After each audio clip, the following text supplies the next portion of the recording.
so we're gonna do the drop kit installation. We're gonna do the front differential drop kit installation. So the instructions reads: raise the front of the vehicle, securely supported on jack stands. Remove both skid plates.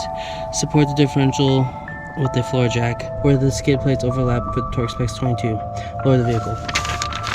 So we got our jack stands. We have our wrench and our socket set. Here is the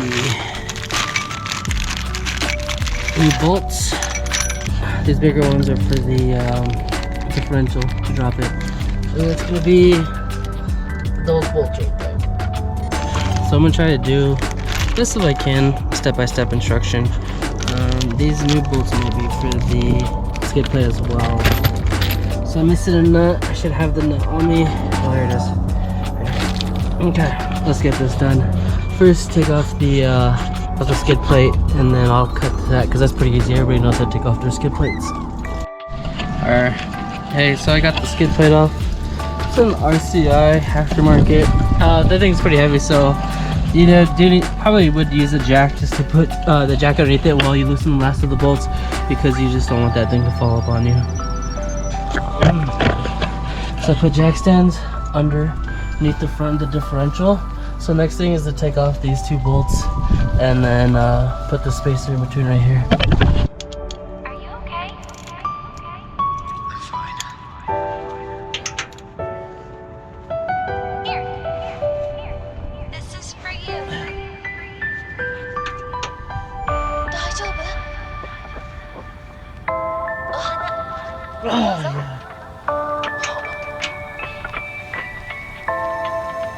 This is for you.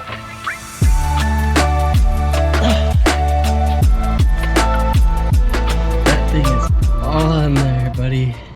Alright, okay, so plan B. Spray it with PB Blaster. See if it will loosen it up, but I might just have to put these bolts back into this bottom plate right here. I'm not gonna be able to bust these nuts loose. Alright, so I'm gonna get that nut off for the bolt. So I'll just have to wait to do that. Spray it with some PBR and then maybe go to my friends and try to get it off. He's a breaker bar now for sure. What's up, everybody? Alright, trying to finish this job. Last time we got the skid plate off. So right now I got it on these stands. I also have this rigged up just to take a little bit of pressure off this front differential. So hopefully it's gonna be easier to get this off. The breaker bar with me today. I got all the tools I need. My buddy hooked it up and let me borrow everything I needed. So yeah, let's try to get this thing off.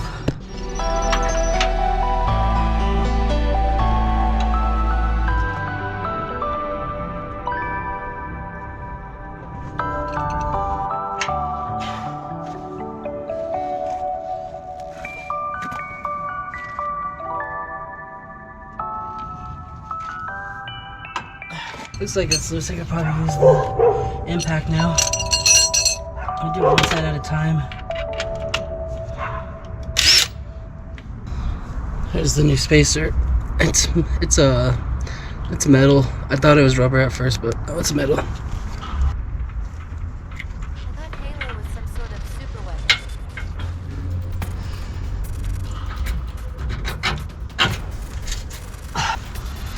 Well, let's just see if these line up. You know, I remember my gear being a lot cleaner than this. You hear that voice in your head? Permission to speak freely. There we go. Alright, so I got my blue Loctite. We'll just throw it up on here for just a little bit. You want me to talk?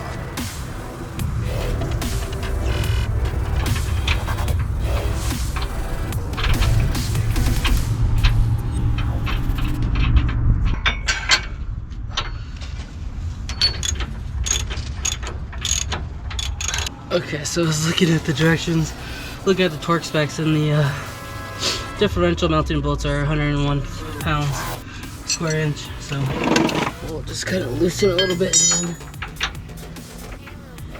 put the wrench up on top.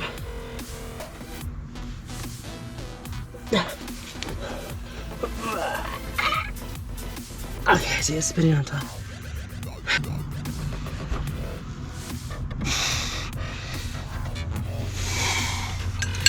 Oh, there we go. Busted it loose, now we can just get the impact. There we go. Line this bad boy up.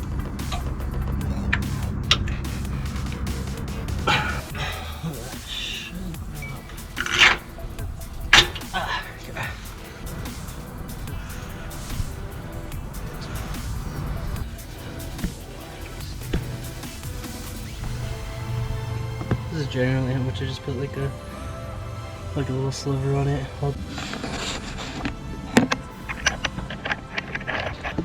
This thing gets on at least almost to the top by hand, and then has the nylon right here to lock it in.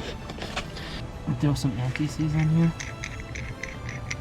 just to make sure that it doesn't vibrate too much or too much friction that it just gets stuck. And he was telling me the Loctite's probably not necessary for the nut since it has the nylon.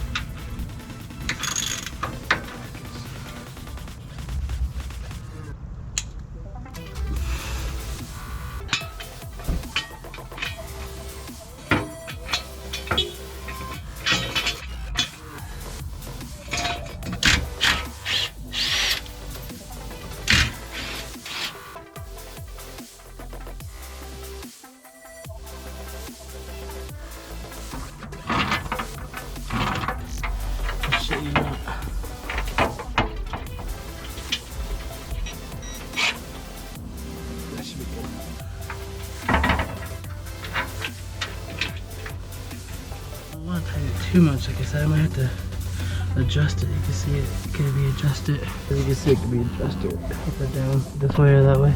Looks like it's been pushed back like this though. Well, this came with spacers. The kit came with spacers and new bolts for this, just in case the differential hits it. As you can see, the differential hits it, causing it not to go flush. I hope they've sold me long enough nuts and bolts for that. This is what they sold me. I'm probably have to go to Ace again later on and get something thicker. They're like the same length. What's this spacer gonna do exactly? This is probably for if you have the factory set skid plate. I have aftermarket RCIs on here. Skid plates. Bro, if it's not one thing, okay, I have an idea. I might be able to make this work if I jack this up as much as I can. Put the spacer here. And then thread the bolt in. So I'm gonna try that now before I decide to go all the way to Ace.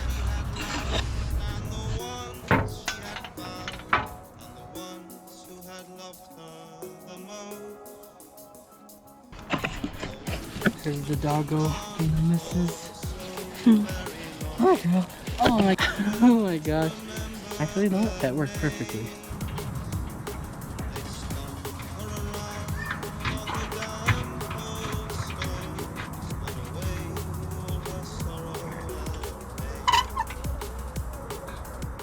Alright, so we're on the truck.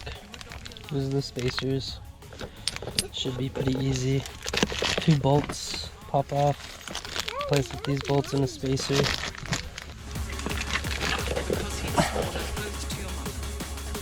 So as you can see, just these 2 bolts right here.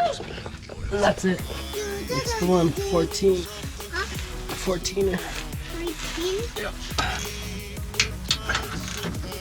You could tie it. Pull it. Yeah.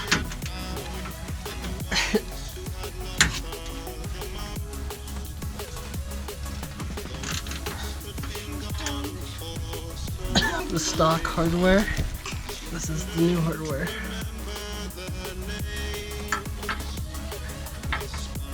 Well, the new one's 17. Huh?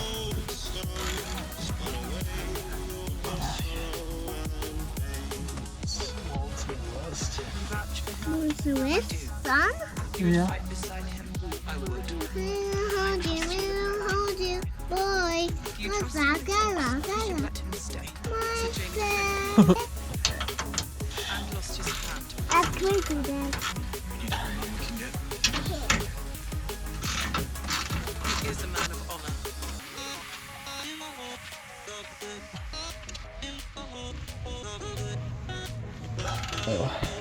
This goes beyond loyalty. Should be nice on both sides. Hopefully that should get rid of the vibration right there. It did drop it a good, like I said, I think it's like half inch. Let you guys know how it dries after this, right? So adding the rear differential spacers, it helped out a bit, but didn't really get rid of the vibration noise. So most likely what's gonna have to happen is I'm gonna have to change out the needle bearing. I'm gonna need to get it done pretty soon, just because of I don't want it to turn into something major happening. I've been driving the truck anyways, just to work and back. But the reason why I know it's probably the needle bearing that needs to be replaced is because when I put it in 4 high, the sound goes away, the vibrations go away. We'll let you guys know what happens after that, after I get the needle bearing replaced, and let you know how much it was. Catch you guys on the flip side. What's up, everybody? This is a follow-up for the front differential and the rear differential drop kits. I installed them. I thought it was going to help with the vibration in the driver's side, but obviously it was just the needle bearing that needed to be replaced, so I got that. And I went to Rock Solid 4x4 where I had the alignment done, and they did a good job, so I just took it back there. But after getting the needle bearing replaced, it got rid of the vibration and the truck's running just fine. So if you like this content, I'm gonna have more videos of me modding out and doing work on the truck. I'm not a mechanic or anything like that. I'm just a DIYer, and I'm just learning as I go. So if you guys like this, please like and subscribe and drop a comment, good or bad, whatever. Maybe with suggestions on how can I make the content better. Let me know. And so there should be more to come in the future. And if you like what you see, like I said, like and subscribe, and catch you guys on the flip side.